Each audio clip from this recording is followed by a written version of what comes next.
M और आई सी में समझौता हुआ है तो बताना है कि एम और आई सी है जो क्या है।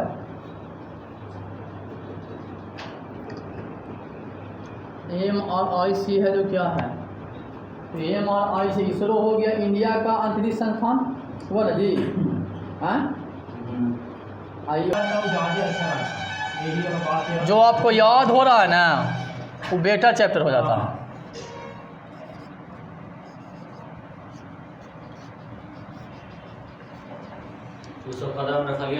चलिए आप बताइए,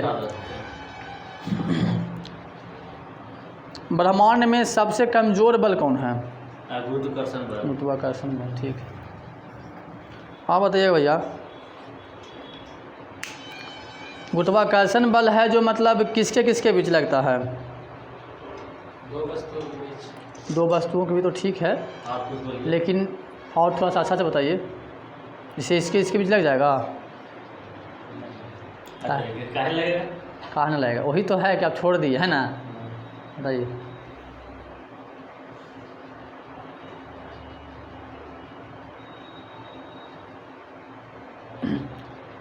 दो वस्तुओं के लिए लगता है ना। ब्रह्मांड में प्रत्येक कण या पिंड के बीच उनके द्रव्यमान के कारण लगता है। ब्रह्मांड में ब्रह्मांड में जो भी आकाशीय पिंड कह दीजिएगा ना तो बेहतर होगा।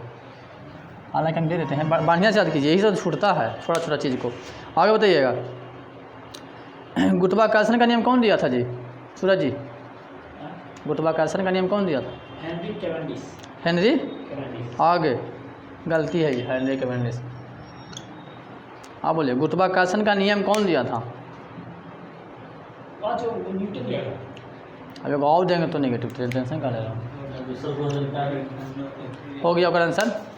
आप बताइए कैपिटल जी है ना, कैपिटल जी का मान कौन दिया था या कैपिटल जी की खोज करता? हाँ, हेनरी कैवेंडिश इसका होगा।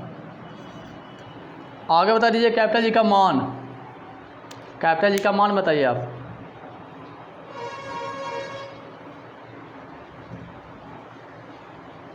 कैपिटल जी का मान इसको बोलते हैं सार्वभौमिक नियतांक। नाम हम बताए थे इसका।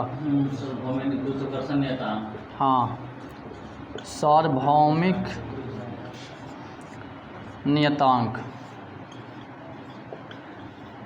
चलिए, जिसका मान कहीं भी नहीं बदलता उसे क्या बोलते हैं? नियतांक बोलते हैं। आप बताइए सर। 6.67 न्यूटन पर power minus 11 newton metre square प्रति केजी स्क्वायर। ठीक है। 6.67 इंटू 10⁻11 न्यूटन मीटर स्क्वायर प्रति केजी स्क्वायर, इसका मान हुआ जो कभी चेंज नहीं होगा कोई भी परिस्थिति में कहीं भी। चलिए आगे बताइए, आप ही का है। आप बताइए न्यूटन का गुरुत्वाकर्षण नियम ही बता दीजिए क्या कहलाता है? गुरुत्वाकर्षण नियम क्या कहलाता है? गुरुत्वाकर्षण नियम ही बताइए ना, नियम क्या है जो? ये तो बहुत क्षयकारी नियम है, मतलब कि नियम बताइए। वो तो क्षीण मौलिक बल है, ये है एक कमज़ोर बल है गुरुत्वाकर्षण। न्यूटन का गुरुत्वाकर्षण नियम क्या है? जैसे न्यूटन का गति नियम पहला था ना। फार्मूला बताना है? फार्मूला नहीं बताना है, नियम बताइए, डिफिनेशन बताइए आप। ब्रह्मांड के प्रत्येक वस्तु के बीच जो गुरुत्वाकर्षण बल लगता है उसे गुरुत्वाकर्षण नियम। गलत हो गया, ऐसे समझाइएगा कुछ नियम डिफाइन कीजिएगा बढ़िया से ना। जो वस्तु में द्रव्यमान हो नहीं, इस तरह से नंबर नहीं देंगे हम आपको। बढ़िया से डिफाइन कीजिए। लंबा है लेकिन उसको अपना भाषा में तोड़ के छोटा कर सकते हैं हम कर देंगे छोटा। बताइए कोई याद किए होंगे ना सूरज जी। ब्रह्मांड में सभी वस्तुओं के या पिंड अपने द्रव्यमान के कारण जो बल लगाता है और गुरुत्वाकर्षण बल है। न समानुपाती का प्रयोग कर रहे हैं, न व्युत्क्रमानुपाती का प्रयोग कर रहे हैं, न त्रिज्या का प्रयोग कर रहे हैं, तो ऐसे कैसे नियम हो जाएगा? द्रव्यमान के समानुपाती होता है और दूरी के व्युत्क्रमानुपाती होता है। ऐसे ही बोल दिए, हो गया। बड़ी चालाक है नहीं। हम बोलते सुनिए, अगर दो अलग अलग द्रव्यमान की वस्तु का द्रव्यमान m1 और m2 हो, दो अलग अलग द्रव्यमान की वस्तु का द्रव्यमान कितना हो? m1 और m2 हो, एक दूसरे से और दूरी पर हो, एक दूसरे से और दूरी पर हो, तो उनके बीच लगने वाला बल उनके द्रव्यमान के कुछ ही होगा। उनके द्रव्यमान के गुणनफल के समानुपाती एवं उनके बीच की दूरी के बारे के व्युत्क्रमानुपाती।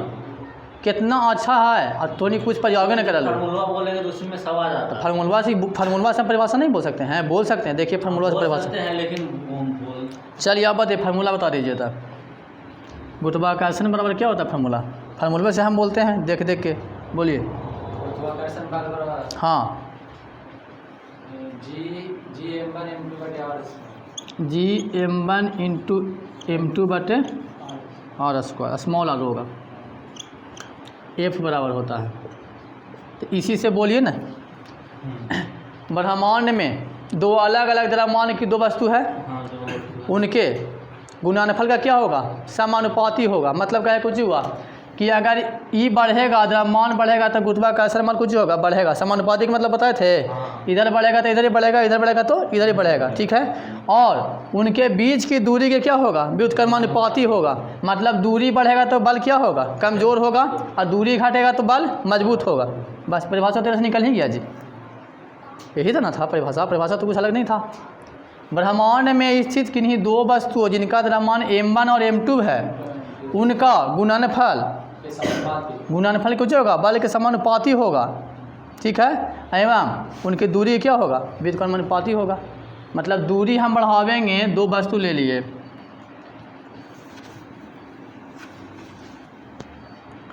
यहाँ m1 वस्तु है, ठीक है, यहाँ m2 वस्तु है, ठीक है।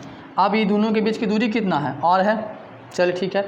तो ब्रह्मांड में दो वस्तु है m1 और m2 जिनका द्रव्यमान है, ठीक है। तो इनके गुणनफल का क्या होता है? समानुपाती।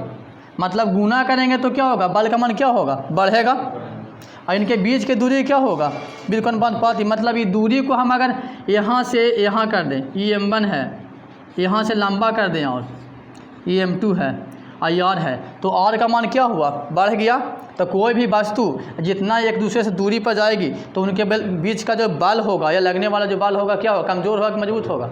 कमज़ोर होगा। इसीलिए कुछ होता है, क्या होता है? व्युत्क्रमानुपाती होता है। मतलब त्रिज्या बढ़ेगी दोनों के बीच तो बल क्या होगा? कमज़ोर होगा। और त्रिज्या अगर घटेगी तो बल क्या होगा? मजबूत होगा। होता है ना, यही चीज़ है। इससे पूरा चीज़ निकल जाता है। कोई भी चीज़ का फार्मूला अगर जानते हैं आप तो उसका परिभाषा आराम से बोल सकते हैं।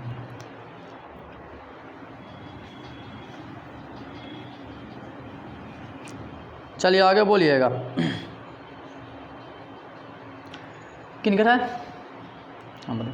किसी वस्तु पर लगाए गए बल या गुरुत्वाकर्षण बल को क्या कहते हैं? किसी वस्तु पर लगाए गए गुरुत्वाकर्षण बल को क्या बोलते हैं?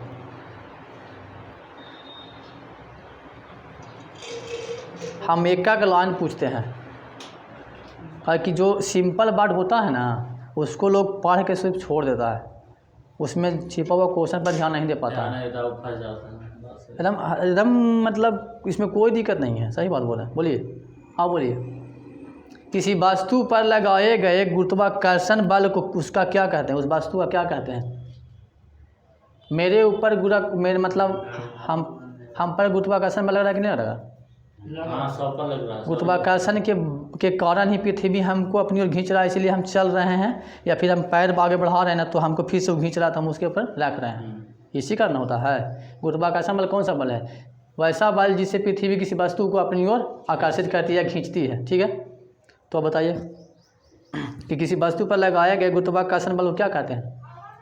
वजन कहते हैं। क्या कहते हैं? वजन कहते हैं, ठीक है। पढ़ा होगा सब, लेकिन ध्यान नहीं दिया क्योंकि वजन सबको पता है। एक बार पढ़ के निकल गए यार। यही ऑब्जेक्टिव में दे देगा 4 ऑप्शन तो फंस जाइएगा आप, आराम से फंस सकते हैं। द्रव्यमान दे दिया ना, वजन दे दिया, अब भार दे दिया, फंसा देगा आराम से। आगे बोलिए।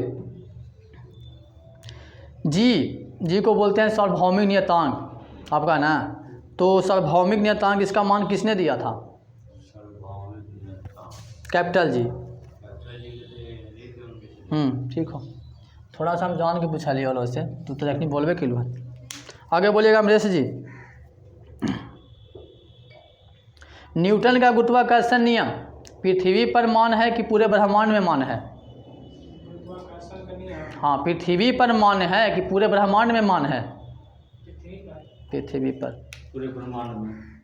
अभी हम बोले कि जब भी लगेगा इसमें ब्रह्मांड की चर्चा नहीं कीजिएगा तो क्या हो जाएगा, वो गलती हो जाएगा, है ना। ब्रह्मांड में स्थित m1 और m2 द्रव्यमान की दो वस्तुओं का गुणनफल, उसके बीच लगने वाला बल का क्या होता है, समानुपाती होता है, एवं उनके बीच की दूरी का क्या होता है, व्युत्क्रमानुपाती होता है। ब्रह्मांड में लग रहा है।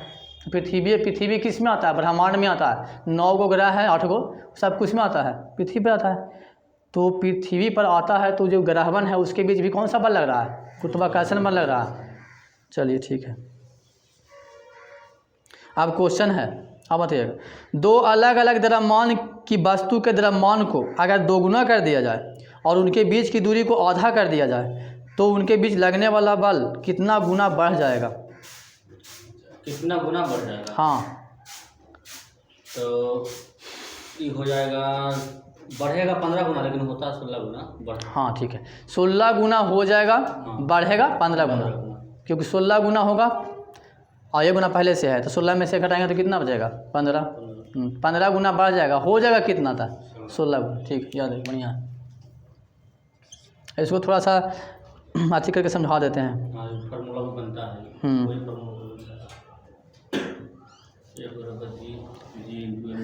ए फिर न्यू लिख देता है, मतलब नया जो बनेगा ना उसके बराबर। तो कौची कर रहा है, जी तो हमेशा वही रहेगा जी, द्रव्यमान को क्या कर रहा है, दुगुना कर रहा है। तो 2m1 इंटू 2m2, और त्रिज्या को क्या कर रहा है, r/2 कर रहा है। तो त्रिज्या r/2 होता है r का स्क्वायर। ठीक है, अब इसको सोल्व कीजिए, ये क्या हो जाएगा।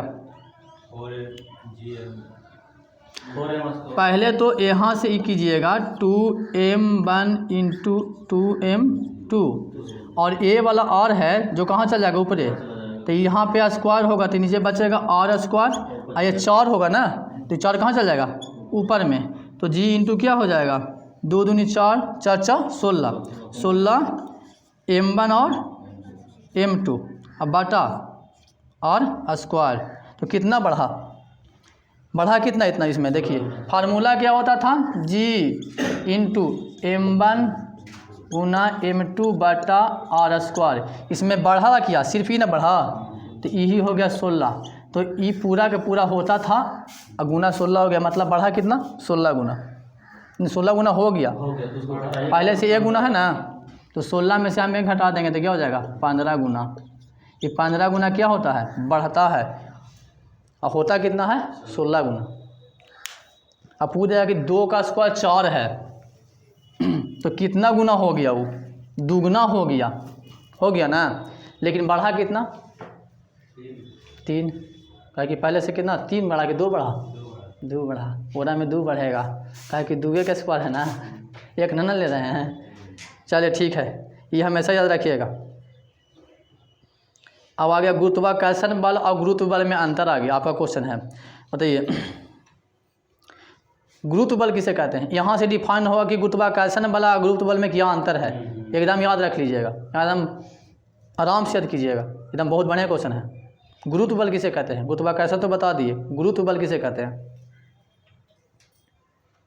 गुरुत्व बल मतलब जो पृथ्वी के ऊपर जाने पर स्मॉल जी का प्रयोग होता है। ये परिभाषा ही नहीं होला है, परिभाषा ही नहीं हुआ, थोड़ा अच्छा से डिफाइन कीजिए। अब बोल रहे हैं उसे निकाल ही ना रहा, गुरुत्व बल क्या कहते हैं, बोले सूरज जी। दो पदार्थ के बीच लगने वाला बल को गुरुत्व बल कहते हैं, जब पृथ्वी ना आता हो, मैंने पृथ्वी नहीं ऐसी ही हो, मतलब हमें फलना पृथ्वी और कोई पदार्थ के बीच नहीं होना चाहिए। गलती बोल रहा है आगे बोलो, तू एकदम गलती बोल रहा है। पृथ्वी नहीं रहेगा, गुरुत्व बल लग जाएगा, बोल। हाँ, 2 वस्तु, वो पृथ्वी रहेगा, वो वस्तु रहेगा। हाँ, एक पृथ्वी रहेगा और एक कोई और वस्तु रहेगा। तब तो हम बोले से ना कि नीचे से कोई वस्तु आ रहा है, ऊपर से या नीचे से फेंक रहे हैं या ऊपर से नीचे आ रहा है, तो एक तो पृथ्वी पर है ही, एक पृथ्वी पर हुआ, एक कहीं और हो। ब्रह्मांड की कोई दो वस्तु जो एक पृथ्वी ब्रह्मांड लगा दीजिएगा तो गुरुत्वाकर्षण हो जाएगा सर। हम गुरुत्व बल पूछ रहे हैं। गुरु तो वही है। ऐसे कैसे, दोनों में अंतर है। नहीं रहता था उसको कैपिटल जी कहा कहते हैं। होना चाहिए। सुनिए ना, दो वस्तु में एक वस्तु पृथ्वी आप बोले कि कहीं पर भी रहेगा ना तो गुरुत्व बल लगेगा। आप बोले गुरुत्वाकर्षण बल गुरुत्व बल दोनों सेम है, तो फिर एगो के जी है एगो कैपिटल जी कहा कहेंगे। गुरुत्व बल मतलब जी, गुरुत्वीय त्वरण बराबर जी बोलते हैं। जाइएगा तब ना उसमें आपको घटता बढ़ता है। जैसे धूर पर चले गए तो जी का मान घटेगा बढ़ेगा, केंद्र पर है तो इसी करने लगता। तब भार घटता या बढ़ता है तो पृथ्वी पर न बस रहता है। ध्रुव कहाँ है, पृथ्वी से ऊपरे है ना, पृथ्वी पर है। खाली ऊंचाई ध्रुव पर कुछ हो जाता है। वहाँ से ऊंचाई जहाँ से हम नापते हैं ना, ऊंचाई वहाँ पे कम जाता है। ब्रह्मांडीय तब क्या होता है, बढ़ जाता है, कम जाता है। ध्रुव पर जाएंगे तो ब्रह्मांडीय तब क्या होगा बताइए। ऊंचाई पर जाने पर वायुमंडलीय दब कमता है, इसलिए वस्तु का भार क्या होता है, बढ़ता है। ऐसे नहीं याद कीजिए। चलिए आगे बताइएगा। जैसे ओजोन परत है, सामान ऐसे पूछेगा ना कि मतलब पृथ्वी से ओजोन परत की ऊंचाई कितना है, तो 18 किलोमीटर देता है। लेकिन ध्रुव पर कितना है, 8 किलोमीटर। काहे है, क्योंकि ध्रुव पर बर्फ़ है, बर्फ़ का पहाड़ है, तो क्या हो जाता है वहाँ से नज़दीक हो जाता है। ओजोन परत से क्या हो जाता है, नज़दीक हो जाता है। और हम लोग तरफ क्या हो जाता है, कम जाता है। याद रखिएगा। आगे बताइए। अब गुरुत्वाकर्षण किसी भी दो वस्तु के भी लगने वाला बल गुरुत्वाकर्षण बल लगता है। अब एगो है सार्वत्रिक नियतांक और गुरुत्व त्वरण, इनमें भी अंतर है। थोड़ा थोड़ा अंतर है जी, ज़्यादा नहीं है, लेकिन थोड़े थोड़ा के चलते गुरुत्वाकर्षण दे देगा आपको और गुरुत्वीय त्वरण दे देगा। और उसमें आप हम गलती मारिएगा तो नंबर कटेगा नहीं, हमें बताइए। तो कटेगा तो हम कहा लगे थोड़ा सा गलती याद करें, अच्छा कि सही याद करते हैं। ठीक है, बढ़िया। मेरा दिमाग में जो था वो बोलिए, अच्छा हुआ ना, डिफाइन हो गया। हाँ, वही चीज़ तो यहाँ होना चाहिए, और क्या होना चाहिए। चलिए हाँ बताइए। सार्वत्रिक गुरुत्वाकर्षण नियतांक जरा बोलते हैं कैपिटल जी, इसका मान पूरे ब्रह्मांड में एक समान होता है कि बदलता है। पूरे ब्रह्मांड में एक समान है। हाँ ठीक है। आप बताइएगा जी, स्मॉल जी का मान पूरे ब्रह्मांड में बदलता है कि एक समान रहता है। पृथ्वी पर एक समान रहेगा। तो बस इतने बोलिए कि उसका मान बदलते रहता है, क्योंकि ध्रुव पर कुछ और होगा, ठीक है, विषुवत रेखा पर कुछ और होगा, केंद्र पर शून्य हो जाता है।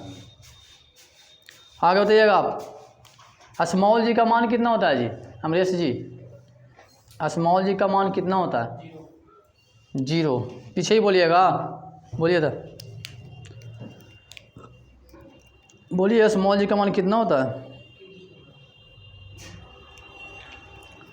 गुरुत्वाकर्षण गुरुत्वीय त्वरण का मान 4। अच्छा ले लो नंबर। 9.8 मीटर पर सेकंड हो जाएगा। ये तक था, लेकिन आप जी ले रहे हैं। अब हो गया ठीक। बोलिए 9.8 मीटर पर सेकंड। 9.8 मीटर पर सेकंड स्क्वायर, ठीक है। तो देखिए गुरुत्वाकर्षण नियतांक है ना, सार्वभौमिक नियतांक, जरा कैपिटल जी बोलते हो, कैसी राशि है? कैपिटल ना, कैपिटल हो जाएगा अदिश राशि, ठीक है। आप बताइए भैया, आप बताइए कि स्मॉल जी कैसी राशि है? सदिश, क्योंकि त्वरण लगा हुआ है, और त्वरण कौन सी राशि है? सदिश राशि, ठीक है। आगे बताइए। सबसे कमजोर बल कौन है? गुरुत्वाकर्षण बल। सबसे कमजोर बल गुरुत्वाकर्षण बल। दो द्रव्यमान युक्त वस्तु के बीच कौन सा बल लगना अनिवार्य है? दो द्रव्यमान युक्त वस्तुओं के बीच कौन सा बल लगना अनिवार्य है?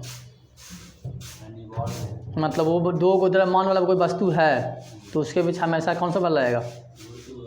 गुरुत्व बल। अभी डिफाइन किया कि कोई पृथ्वी पर रहेगा वो नहीं रहेगा, यहाँ कुछ और बोल रहा है। गुरुत्वाकर्षण बल, ठीक है, गुरुत्वाकर्षण बल। आगे बताइए। गुरुत्वाकर्षण बल केवल आकर्षण बल है या प्रतिकर्षण बल है? माने गुरुत्वाकर्षण बल किसी वस्तु पर, दो वस्तुओं पर लगता है तो प्रतिकर्षण भी करता है कि सिर्फ आकर्षण करता है? बोलिए हम जैसे आपने कहा प्रतिकर्षण। पीछे बोलिए जी। प्रतिकर्षण भी कर सकता है कि आकर्षण भी कर सकता है? पर आकर्षण प्रतिकर्षण दोनों करेगा, एक चीज़ बोलना है। ई बोला प्रतिकर्षण, आप क्या बोलिएगा?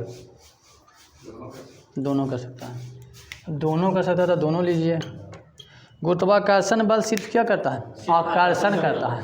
दो वस्तु है, मान लिया कि एक ये वस्तु है और एक ये वस्तु है, ठीक है, m1 द्रव्यमान है और इसमें m2 द्रव्यमान है, तो ये चाहेगा कि हम इसको खींच लें और ये चाहेगा कि हम इसको खींच लें, इसलिए हमेशा कौन सा बल रहेगा?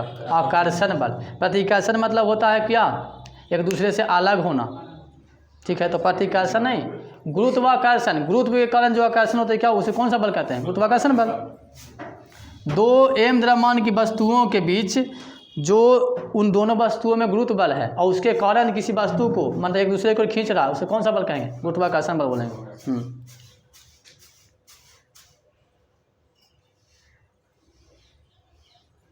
चलिए आगे बताइए, किनकर है ना, पीछे होगा, आप बता दीजिएगा।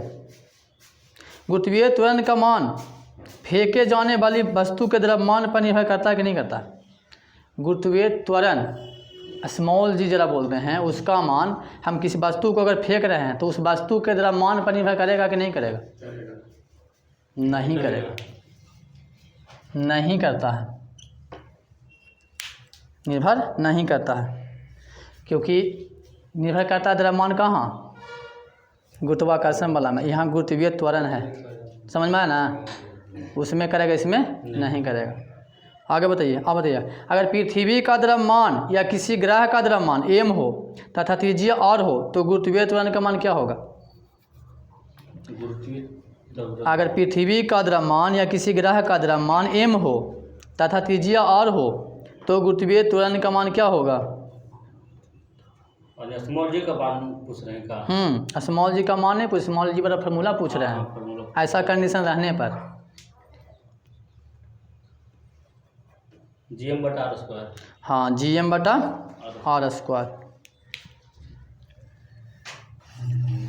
ये हो जाता है gm/r²।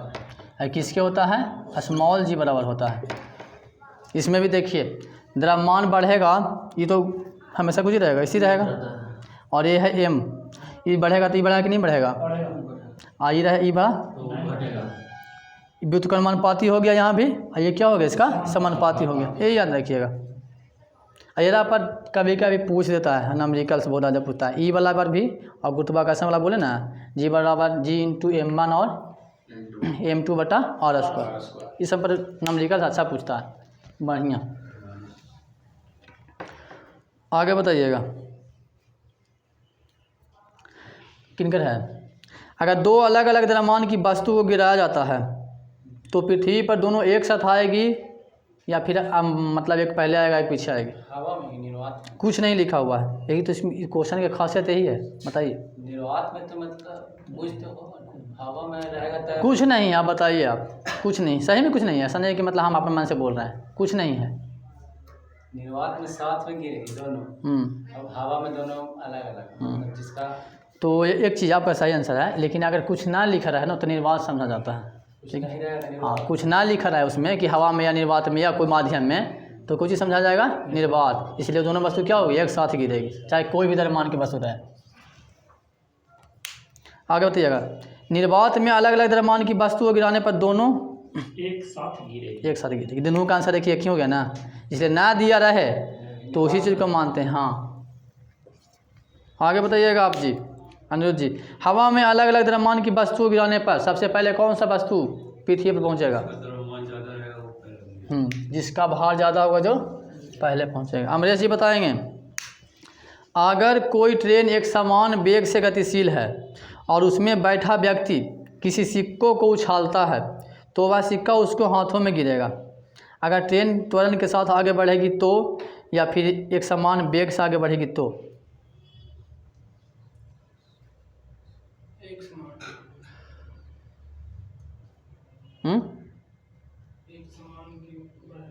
एक समान वेग या त्वरण?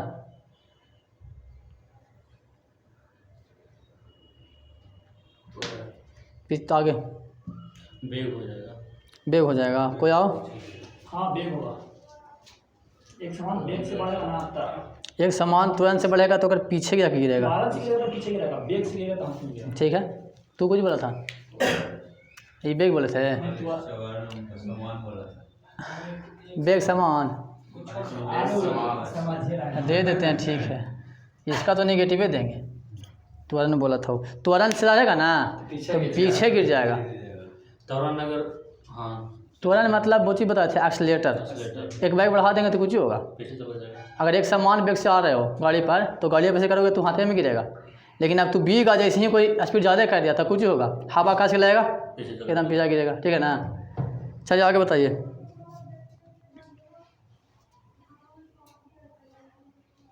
नीचे से ऊपर फेंकने पर उच्चतम बिंदु पर वेग कितना होता है, इनका है पीछे। किसी वस्तु को हम नीचे से ऊपर फेंक रहे हैं तो महत्तम ऊंचाई जाने पर उसका वेग कितना होता है, शून्य होता है, ठीक। क्योंकि वो अंतिम में जाकर क्या होता है, रुकता है, शून्य, ठीक है। और गुरुत्वीय त्वरण का मान कितना होता है, गुरुत्वीय त्वरण तो मान बतेबे कैसे हुआ, बताओ ना। हम ऐसे पूछ रहे हैं कि नीचे से ऊपर फेंकने पर उच्चतम बिंदु पर वेग तो शून्य हो जाएगा, तथा गुरुत्वीय त्वरण का मान, गुरुत्वीय त्वरण का मान कितना हो, बढ़ जाएगा घट जाएगा, ये बताना है। नहीं, मान कितना होगा, तो 9.8 मीटर पर सेकंड। ठीक हो। 10 दे लिया है, लगभग में 9.8 का क्या बोलते हैं, 10 बोलते हैं, ठीक है। मैंने तो यही बोला जाएगा स्मॉल जी का मान। तो वही ना गुरुत्वीय त्वरण होला है, स्मॉल जी को ही बोलते हैं गुरुत्वीय त्वरण, याद रखिएगा। आगे बताइए। अगर कोई वस्तु किसी ग्रह के चारों ओर चक्कर लगाती है तो किया गया कार्य कितना होगा, किया गया कार्य शून्य होगा। शून्य होगा, ठीक है। क्यों शून्य होगा जी, क्योंकि विस्थापन 0 है। क्योंकि विस्थापन 0 है, ठीक है। देखिए शुरू से लेकर आज तक विस्थापन पढ़ता ही आ रहा है ना, आ रहा है जी। जब से होकर फार्मूला पढ़ा जब तक विस्थापन आ ही रहा है। आगे बताइएगा।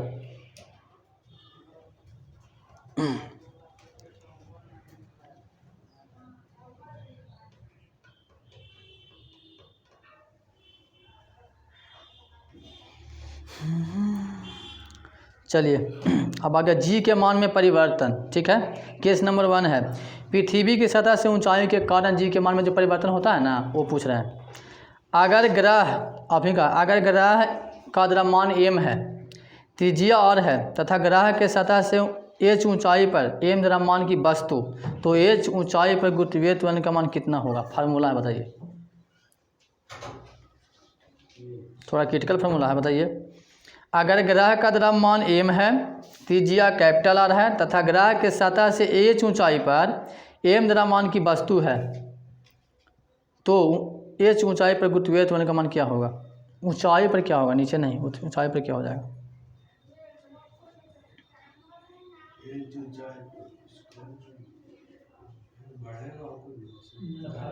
फार्मूला बताना है।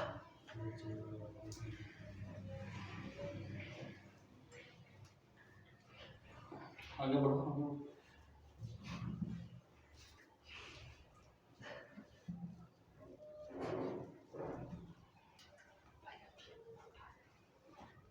बोलिए।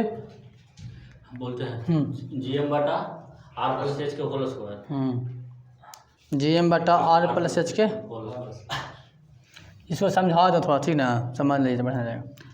कुछ ही बोला, m द्रव्यमान का क्या है, एक वस्तु है, त्रिज्या कितना है, तो यहाँ केंद्र है, त्रिज्या यहाँ से होता है यहाँ तक होगा R, ठीक है। ये समझ में आ गया ना। अब इससे बोला है कि ग्रह के सतह से h ऊंचाई, तो एक ग्रह है, इसके सतह से h ऊंचाई लिए, ठीक है। ऊंचाई पर एक वस्तु है जिसका द्रव्यमान क्या है, स्मॉल m है, ये स्मॉल m का वस्तु हो गया, ठीक है। चलिए इसमें पूछ रहा है कि तो h ऊंचाई पर मतलब यहाँ पर h ऊंचाई पर ही नहीं होगा, यहाँ पर क्या है, गुरुत्वीय त्वरण का मान क्या है। तो गुरुत्वीय त्वरण हम जानते हैं क्या होता है, जी बराबर क्या होता है, बताइए। GM बटा R के स्क्वायर होता है, हम समझा रहे हैं, ठीक है। GM बटा R स्क्वायर होता। अब हम मान लें तो जो यहाँ पर निकालेगा उसको मान लेंगे G डैश मान लेते हैं, जो निकालना होगा, जो जिससे ही तो G हो गया।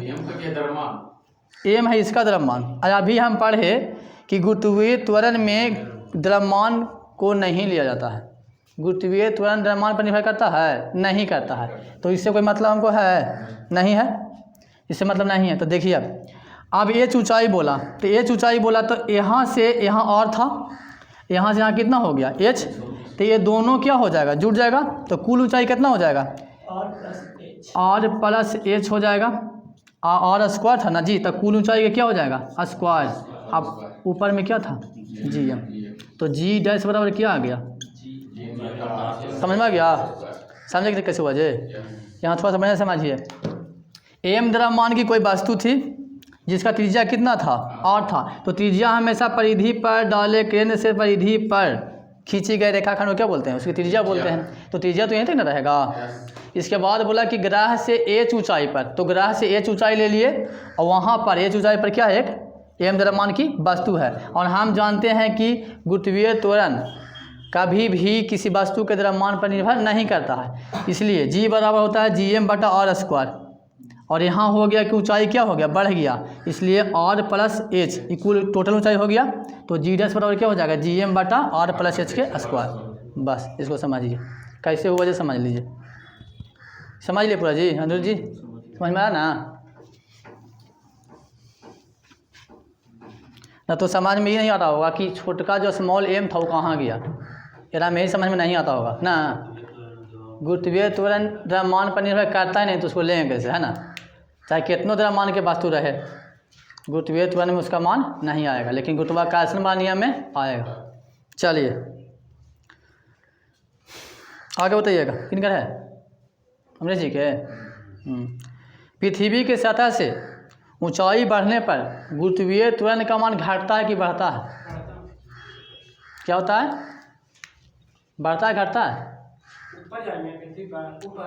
पृथ्वी के सतह से ऊंचाई बढ़ने पर गुरुत्वीय त्वरण का मान घटता या बढ़ता है, ऊपर ही जा रहे हैं तो घटता है। जखनी कुछ हो रहा था बढ़ रहा था, कितना बार बोले तुमको ना कि मतलब थोड़ा सा सोच के आंसर दो, जानता है उसको भी गलती बार बार बोलना का जरूरी लग रहा है, कितना बार ये वाला बताइबो किए हैं तुमको, ये हर दिन लगभग क्वेश्चन हो जाता है, कब ना हो जाता है,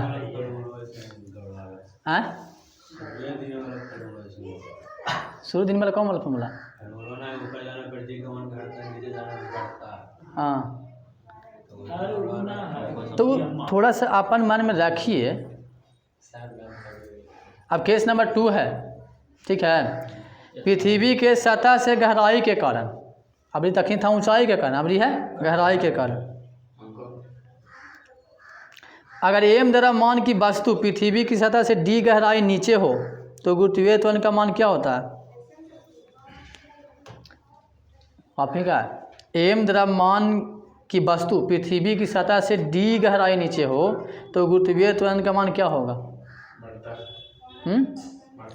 बढ़ता है घटता है, घटता है नीचे, हाँ घटता है। पृथ्वी से के सतह से ऊपर हो या नीचे हो गुरुत्वीय त्वरण का मान क्या होता है, घटता। यही लाइन याद रखिए, इससे दोनों डिफाइन हो जाएगा, ठीक है। पृथ्वी की सतह से ऊपर भी जाएगा तब घटेगा, नीचे भी जाएगा तो घटेगा, माने ऊंचाई पर जाएगा तब भी घटेगा, गहराई पर जाएगा तो भी घटेगा। चलिए तो जी डैश बराबर क्या होगा फॉर्मूला, आप जी उसमें हो रहा था जी डैश बराबर जी एम, हाँ बोलते हैं आर प्लस एच के दी होल स्क्वायर होता है। ये कहाँ था, ऊपर जाने पर, ऊंचाई पर जाने पर था ना, अब है गहराई पर जाने पर, बोलिए जी डैश बराबर 1 माइनस डी, बोले तो इनका है 1 माइनस डी बटा आर, 1 माइनस डी बटा आर, आर, सही है। अब अपना नहीं कुछ बोलिएगा, इनको बोलने दीजिए। 1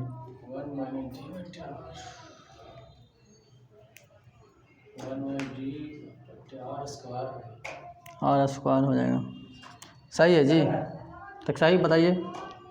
मुझे उतना है और स्क्वायर में हटा दीजिए और इन्हें बगल में खाली जी लगा दीजिए, यह सही हुआ, सही में जी छूट गया ना, ये सही हुआ। चलिए एक और क्वेश्चन बता दीजिए हमको सिर्फ, ठीक है ना, किनकर है ना, किनकर है, आपका था ना। आप बताइए पृथ्वी के केंद्र पर जी का मान कितना होता है, पृथ्वी के केंद्र पर जी का मान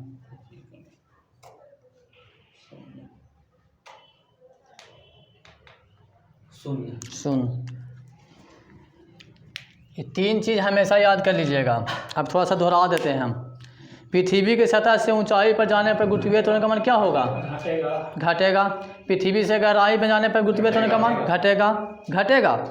और पृथ्वी के केंद्र पर 0 होगा। मतलब जी का मान जो भी परिवर्तन होगा पृथ्वी के सतह पर होगा, है ना? होगा नहीं होगा अनुज जी? पृथ्वी की सतह पर होगा। जैसे विषुवत रेखा कहाँ है? पृथ्वी की सतह पर है। भूमध्य रेखा कहाँ है? पृथ्वी की सतह पर है। या ध्रुव कहाँ है? पृथ्वी की सतह पर ना है, भले ही ऊंचाई पर है, ठीक है, लेकिन है कहाँ? सतह पर नहीं है। चलिए, फिर भी ऊंचाई के कारण क्या होता है? परिवर्तन होता है। ये तीनों कंडीशन याद रखिएगा हमेशा। गहराई, कन्फ्यूजन कहाँ होता है बताते हैं। गहराई ऊंचाई दोनों में घटता है ना, तो जिसको ऊंचाई पर ज़्यादा रहता है ना घटता है, तो गहराई वाला में क्या बोलता है? बढ़ता है। ये कन्फ्यूजन होता है सबको। एक और क्वेश्चन आता है, आप बोलिएगा, आपके ना है। पृथ्वी विषुवत रेखा पर या भूमध्य रेखा पर जी का मान क्या होता है? किन कौन बोला? नंबर ले, तो पहले तू नंबर ले लो। बात तो बोलवे नहीं कि ऐसा वही होगा, नंबर लो। सही बोले कुछ कह लो, जो गलती बोलता है। अब बोलिए। भूमध्य रेखा पर कम जाएगा? कम जाएगा। आप बोलिए। कैसे होता है? ऐसे ही बताना है, बढ़ जाएगा, घट जाएगा, न्यूनतम होगा, शून्य होगा। ध्रुव रेखा पर अधिक होगा विषुवत रेखा की अपेक्षा में। वो हम नहीं पूछ रहे हैं, पूछ रहा है कुछ और। वो तू दूसरा क्वेश्चन का जवाब दिया। वो क्वेश्चन हमारा पता है कि विषुवत रेखा से ध्रुव की ओर जाएंगे तो जी के मान पर क्या प्रभाव पड़ेगा, तो बढ़ता है, वहाँ पता है। हमको बताओ कि विषुवत रेखा पर जी का मान कितना होता है? 9.8 मीटर पर सेकंड। नहीं, गलत है वो अनिरुद्ध जी। इसमें नहीं शायद अभी दिया है, या कहीं दिले होगा। तो बोल रहा है सही है, गलत नहीं है, लेकिन उसका क्वेश्चन हम बता दिए तुमको कि उसका क्या होगा। जी जो है ना समझाओ, समझ में नहीं करेंगे हम, तू समझाएगा तब। तो हम बोल रहे हैं कि तू सही बोला है, लेकिन कोई दूसरा क्वेश्चन का आंसर बोल दिया है। विषुवत रेखा पर जी का मान न्यूनतम होता है। क्या होता है? न्यूनतम। चार कंडीशन है, 4 कंडीशन याद रखिएगा। न्यूनतम कहे का मतलब 0 नहीं होता है, कभी नहीं मानिएगा कि न्यूनतम कहे का मतलब 0 होगा, क्योंकि मैक्सिमम और मिनिमम, मैक्सिमम को अधिकतम बोलते हैं, मिनिमम को न्यूनतम बोलते हैं। शून्य हमेशा शून्य होता है, इससे बहुत उसमें अंतर है। न्यूनतम मान अधिकतम मान में, ठीक है ना? आप वही समझ रहे हैं कि शून्य और न्यूनतम का अलग कर रहे हैं, नहीं, अलग अलग होता है। आपका सवाल था कि विषुवत रेखा पर जी का मान कितना होता है? हाँ, कितना होता है? तो न्यूनतम होता है। न्यूनतम मान पता नहीं कितना होगा, लेकिन 0 हम उसको नहीं बोल सकते हैं। हाँ, तो कितना होता है? गलती कहाँ बोल दी? न्यूनतम होता है। कोई मान तो होता होगा ना, कोई मान होता होगा, लेकिन हमको पता नहीं ना है कि कितना होता होगा जी। न्यूनतम कहने का मतलब क्या? कोई मान होगा लेकिन 0 हुआ नहीं होगा। कोई मान होगा लेकिन 0 हुआ नहीं होगा। मैक्सिमम पूछ दिया तो क्या बोलेगा? 15 फीट। 15 फीट ना होगा, निकालोगे तब ना एक मान निकलेगा। तो यही होता है। 4 कंडीशन हो गया। ऊंचाई जाने पर घटता है, गहराई जाने पर घटता है, विषुवत रेखा पर न्यूनतम होता है, केंद्र पर शून्य होता है। याद रखिए। अब आ जाइए, अब उसका क्वेश्चन है ना, तो क्वेश्चन है ना, बताइए। विषुवत रेखा से ध्रुव की ओर जाने पर गुरुत्वीय त्वरण का मान क्या होगा? बढ़ेगा। इसका क्वेश्चन होता ना है कुछ ही कि विषुवत रेखा से ध्रुव को जाते हैं ना, तो वायुमंडलीय दाब में कमी होता है। क्या होता है? वायुमंडलीय दाब में कमी होता है। इसके लिए क्या होता है? जी का मान क्या होता है? बढ़ता है। यह है कारण आंसर। गलती याद नहीं की होगी, याद सही की हो, लेकिन थोड़ा सा अंतर है। जी के मान कुछ है ना, जैसे जी के मान जो कहीं पे भी देना है 9.8 देना है, और आप पूछ रहे थे मान, हम ये नहीं कह पाए कि न्यूनतम होगा। हम कहेंगे तो फिर बताओगे तू कुछ ही। हम जब कहीं देंगे न्यूनतम तो बताओ, हम उसी से पूछ रहे तुमसे।